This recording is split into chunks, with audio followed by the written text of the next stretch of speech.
आज आपको खंडशः समाकलन के बारे में बताया जाएगा।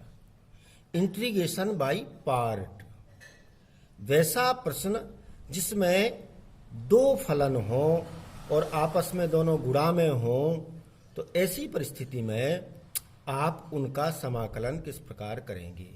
खंडशः समाकलन, जब दो चर राशियां गुणा के रूप में हो तो खंडशः समाकलन के द्वारा परिणाम प्राप्त किया जाता है। इसके फार्मूले को थोड़ा ध्यान से समझेंगे।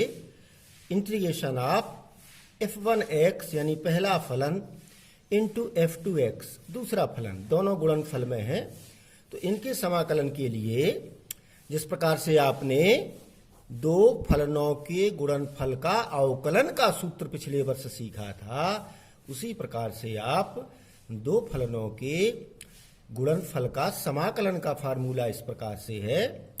आप फर्स्ट और सेकंड नाम आप देंगे, उन नाम देने के लिए भी मैं आगे बताऊंगा।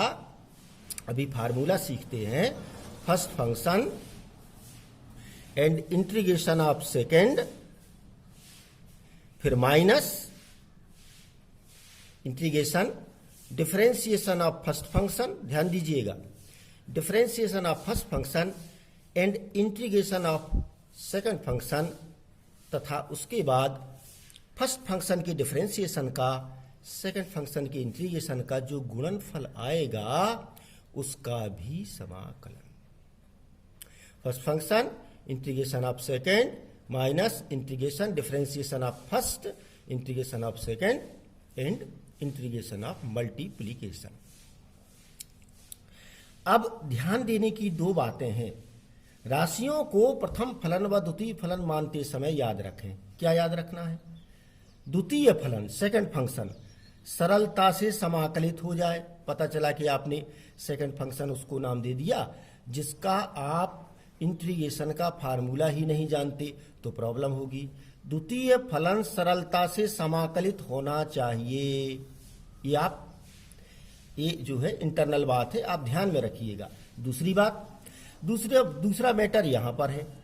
प्रथम फलन का अवकलन गुणांक, प्रथम फलन का अवकल गुणांक और दूसरे का समाकल गुणांक, दोनों का गुणनफल जो हो वह भी समाकलित आसानी से होना चाहिए। ये दो बातें अभ्यास के बाद बड़ी आसानी से आपके दिमाग में आ जाती हैं और आप देखते ही ऐसा करने लगते हैं कि किसको फर्स्ट किसको सेकंड मानना चाहिए। जैसे उदाहरण के लिए एक प्रश्न है, समाकलन करना है आपको x square into log x dx. Log x का बेस ई है, x square into log x, ये दो पद हैं, दो फलन हैं जिनका हमको समाकलन करना है। तो जैसे कि मैंने आपको दो सामान्य नियम ऊपर समझाए बताए, तो उनको ध्यान में रखिएगा।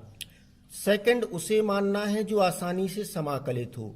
ध्यान रखिएगा, लॉग एक्स के समाकलन का डायरेक्ट फार्मूला आपने नहीं सीखा। लॉग एक्स अवकलनीय है, समाकलनीय नहीं है तुरंत। यद्यपि इसका समाकलन होगा परंतु प्रत्यक्ष नहीं होगा।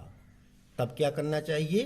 तब हमें इसको सेकंड मानना चाहिए, एक्स स्क्वायर को। क्यों? क्योंकि एक्स स्क्वायर समाकलनीय है और लॉग एक्स समाकलनीय नहीं है परंतु अवकलनीय है। अवकलनीय तो दोनों हैं। अब हमने इसके मान को रखा। इस प्रश्न में प्रथम फलन लॉग एक्स है क्योंकि यह अवकलनीय है।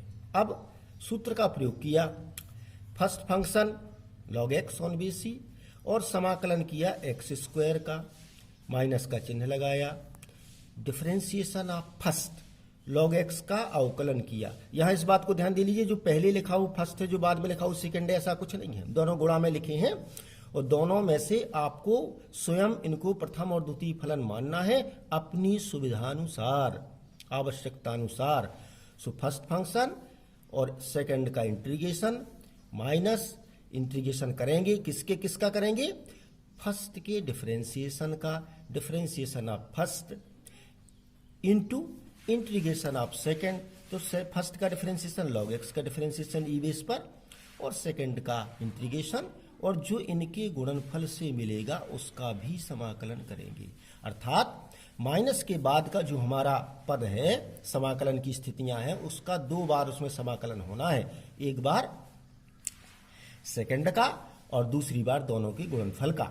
तो log x तो यथावत रहा, एक्स स्क्वायर का समाकलन हम सब जानते हैं, एक्स पावर 3/3 हो गया, माइनस का चिन्ह आया, differentiation of log x बरापान x हो गया, integration of x square by 3 हो गया।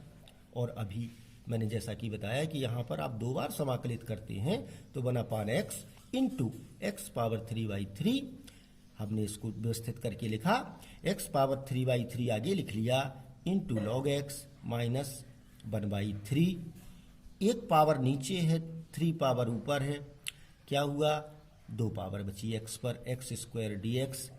अब जो है हमारे पास समाकलनीय है, पहले का अवकलन दूसरे का समाकलन, दोनों का जो गुणनफल आया वो बहुत आसानी से समाकलनीय है।